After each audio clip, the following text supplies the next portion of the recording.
নমস্কাৰ বন্ধুসকল, মই সংগীতাই আপোনালোকক স্বাগতম জনাইছোঁ গীতুছ ক্ৰিয়েশ্যন চেনেলটিলৈ। মই আজি আপোনালোকক লৈ আহিছোঁ এটা নতুন ৰেচিপি, চিকেন বাটাৰ মছলা। আহক মইনো কেনেকৈ বনালোঁ ভিডিঅ'টি চাওঁ এবাৰ। মই গৈ আছোঁ বনাবলৈ চিকেন বাটাৰ মছলা। মই ইয়াত 500 গ্ৰাম চিকেন লৈছোঁ। মই চিকেনখিনি আগতে এবাৰ মেৰিনেট কৰি লৈছোঁ। মেৰিনেট কৰিবলৈ মই ইয়াত দিছিলোঁ হালধি, নিমখ আৰু অকণমান নেমু ৰস আৰু সকলোখিনি ভালদৰে মিলাই মই ফ্ৰিজত আধা ঘণ্টা সময়ৰ কাৰণে থৈ দিছিলোঁ। এতিয়া মই ইয়াত আকৌ মেৰিনেট কৰিম। তাৰ মানে যদিহে আপোনালোকে চিকেন বাটাৰ মছলা বনাবলৈ যায় তেনেহ'লে ইয়াক ডাবল মেৰিনেট কৰিব লাগিব। তাৰ মানে আমি ইয়াত দৈ আৰু মছলা পিছতহে প্ৰয়োগ কৰিম। আপোনালোকে চাওকচোন মই কেনেধৰণে বনাওঁ। এইখিনি পোনপ্ৰথমতে মেৰিনেট কৰি থোৱা নিমখ, হালধি আৰু নেমু ৰসে মেৰিনেট কৰি থোৱা মোৰ চিকেনখিনি। আৰু এতিয়া মই ইয়াত দিম ৰেড চিলি পাউডাৰ। এইটো কাশ্মীৰী ৰেড চিলি হয়, যিটো জ্বলা নাই। ৰঙৰ কাৰণে ব্যৱহাৰ কৰিম, খুব ধুনীয়া কালাৰ আহে। আৰু বেলেগ কালাৰ মই খাদ্যত ব্যৱহাৰ নকৰোঁ, আপোনালোকেও নকৰিব। ৰেড চিলি পাউডাৰে ধুনীয়া এটা কালাৰ আনি দিয়ে। এয়া জিৰা পাউডাৰ,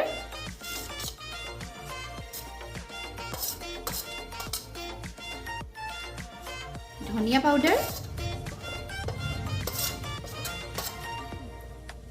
আৰু অলপ চিকেন মছলা।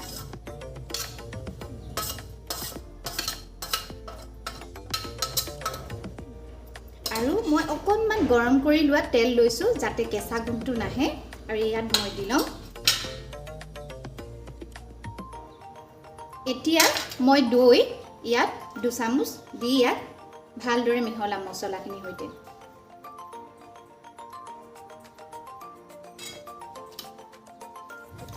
দৈ আৰু মছলাখিনি আমাৰ সনা হৈ গৈছে। এতিয়া মই এইখিনি ভালদৰে সানি লোৱাৰ পাছত মই ফ্ৰিজত ইয়াক 15 মিনিটৰ কাৰণে থৈ দিম।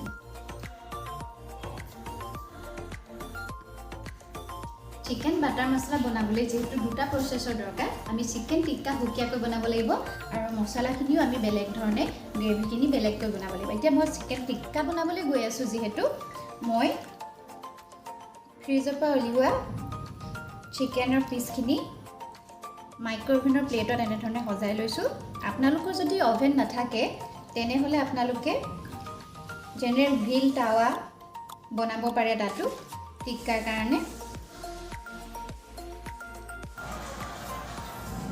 চিকেনখিনি মই মাইক্ৰ'ৱেভেনত 200 চেণ্টিগ্ৰেডত দিছোঁ। মই প্ৰিহিট কৰি লৈছিলোঁ আৰু বুথ ছাইড কৰি মই ইয়াত 20 মিনিটছৰ কাৰণে এতিয়া দি লৈছোঁ প্ৰথমে। আপোনালোকৰ যদি অভেন নাথাকে তেনেহ'লে আপোনালোকে টাৱা নতুবা তেনেকুৱা গ্ৰিল টাৱাটো বনাব পাৰে। যদিহে অভেন নাথাকে তেনেকৈ বনালেও টিক্কাটো আপোনালোকে ৰেডি কৰি ল'ব পাৰে। মই অভেনত দিছোঁ 20 মিনিটৰ কাৰণে প্ৰথমতে দি লৈছোঁ। মই পুনৰ তাৰপিছত মাংসখিনি লুটিয়াই দিম চিকেনখিনি। অভেনত চিকেনখিনি দিয়া আছে। চিকেনখিনি ভালদৰে সিজে মানে আমি গ্ৰেভিখিনি ৰেডি কৰি লওঁ। চিকেন বাটাৰ মছলাৰ গ্ৰেভিৰ কাৰণে আমি লৈছোঁ 3টা বিলাহী, পিঁয়াজ 4টা ডাঙৰ চাইজৰ, আৰু লৈছোঁ আদা, নহৰু, লং, দালচেনি, ইলাচি আৰু কাজু। এতিয়া আমি গোটেই কেঁচা সামগ্ৰীখিনি অকণমান পেনত গৰম কৰি ভাজি ল'ম। মই পেনখন গৰম হ'বলৈ দি এতিয়া বিলাহীখিনি দি দিছোঁ।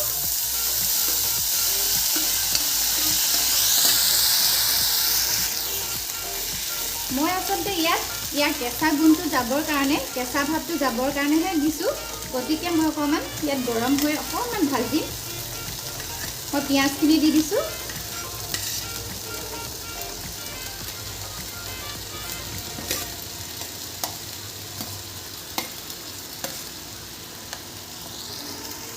তেতিয়া টেষ্টটো ভাল হয়।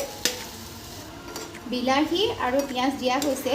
পিঁয়াজটো অকণমান সৰহকৈ দিব লাগে, তেতিয়া টেষ্টটো অকণমান ভাল হয় বেছি। এতিয়া মই ইয়াৰ লগতে আদা আৰু নহৰু দিম। গোটেইখিনি প্ৰয়োজন নাই, ইয়াৰ আধাখিনি মই দিছোঁ।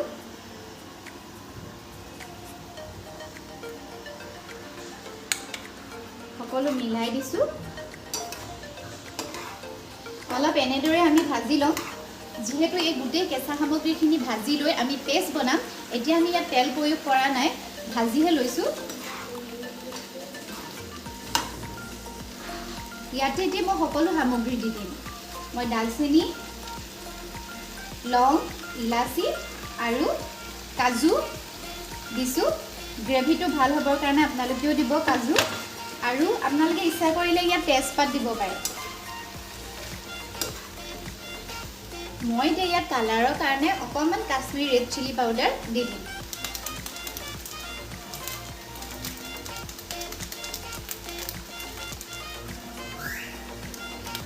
অলপ সময় ঢাকনত ৰাখি 5 মিনিট মই ফ্লেম হাই কৰি দিছোঁ আৰু মই এতিয়া অকণমান ঢাকোন লগাই ইয়াত 5 মিনিটৰ কাৰণে ৰাখি দিছোঁ মই গোটেইখিনি মিলাই দিছোঁ ভালদৰে ইয়াৰ কেঁচা ভাৱটো নাইকিয়া হ'বৰ কাৰণেহে মই ভাজিছোঁ এতিয়া মই এখন ঢাকোন দিম ইয়াক 5 মিনিটৰ কাৰণে সিজিব দিম হাই ফ্লেম কৰি দিছোঁ গেছটো 5 মিনিট ৰখাৰ পিছত হৈ যাব আমি তাৰ পেষ্ট বনাম আমাৰ চিকেন টিক্কাখিনি প্ৰায় ৰেডি হৈছে 20 মিনিট সময় হৈ গৈছে মই পুনৰ 10 মিনিটৰ কাৰণে আকৌ দি দিছোঁ এইখিনি ঠাণ্ডা হৈ গৈছে এতিয়া মই মিক্সাৰ দি এইখিনি পিচি পেষ্ট বনাই ল'ম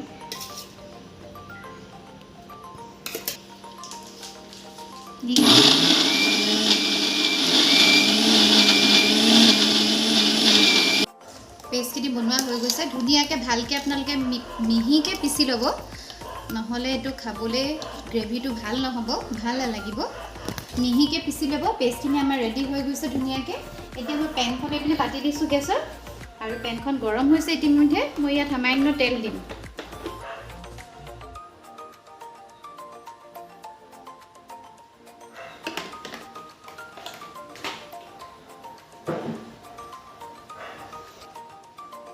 তেল মই বেছি ব্যৱহাৰ কৰা নাই যিহেতু মই বাটাৰ ব্যৱহাৰ কৰিম পিছত গতিকে মই তেল কম পৰিমাণত ব্যৱহাৰ কৰিছোঁ তেলখিনি গৰম হ'বলৈ দিছোঁ গৰম তেলত মই কালাৰটো ধুনীয়া আহিবৰ কাৰণে হালধি আধা চামুচ ৰেড চিলি পাউডাৰ আধা চামুচ দি দিছোঁ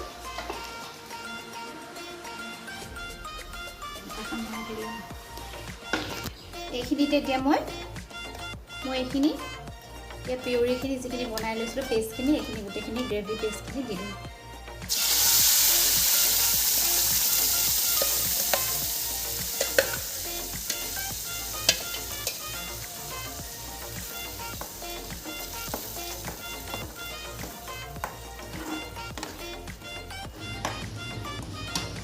গ্ৰেভি জোখাৰে আপোনালোকৰ গ্ৰেভিটো যিমান লাগে সেই অনুপাতে আপোনালোকে পানী মিক্স কৰিব বেছি পনীয়া হ'লেও ভাল নালাগে গ্ৰেভিটো ঠিক হৈ থাকিলেহে ভাল লাগে বাটাৰ মছলা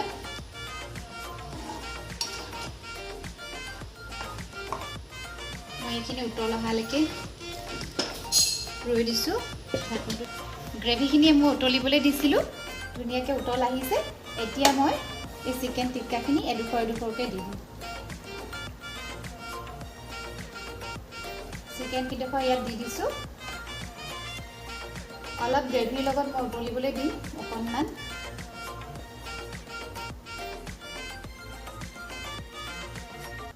10-15 মিনিট সময় গ্ৰেভিখিনিৰ সৈতে চিকেনখিনি ভালদৰে সিজিবলৈ দিম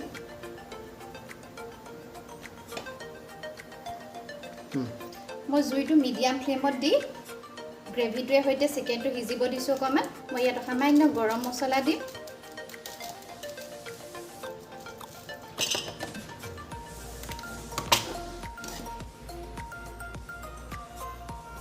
এতিয়া ইয়াত যাব আমাৰ আমুল বাটাৰ যেহেতু বাটাৰ চিকেন মছলা বাটাৰ অবিহনে নহ'ব গতিকে এতিয়া ইয়াৰ মেইন ইনগ্ৰেডিয়েন্টছ মই বাটাৰ ইয়াত দিম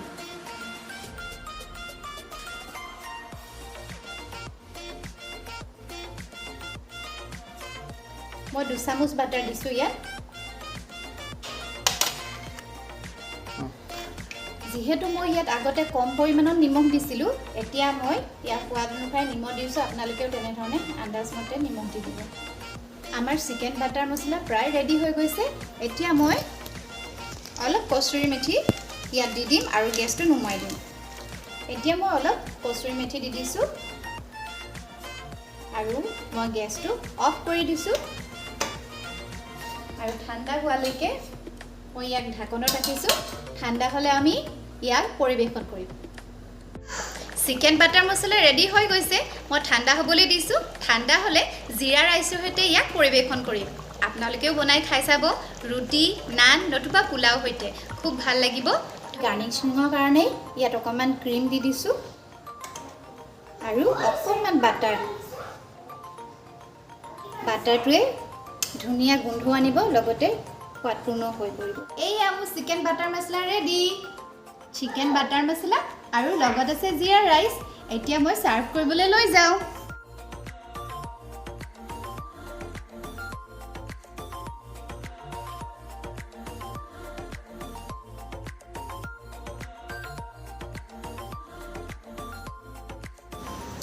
চিকেন বাটাৰ মছলা মই বনোৱা ধৰণে এবাৰ আপোনালোকেও বনাই খাই চাব আৰু যদিহে ভাল পায় তেনেহ'লে মোক কমেণ্টত জনাবলৈ নাপাহৰিব আৰু মোৰ ভিডিঅ'সমূহ যদি আপোনালোকৰ ভাল লাগিছে তেনেহ'লে মোৰ চেনেলটো লাইক আৰু ছাবস্ক্ৰাইব কৰিবলৈ নাপাহৰিব ধন্যবাদ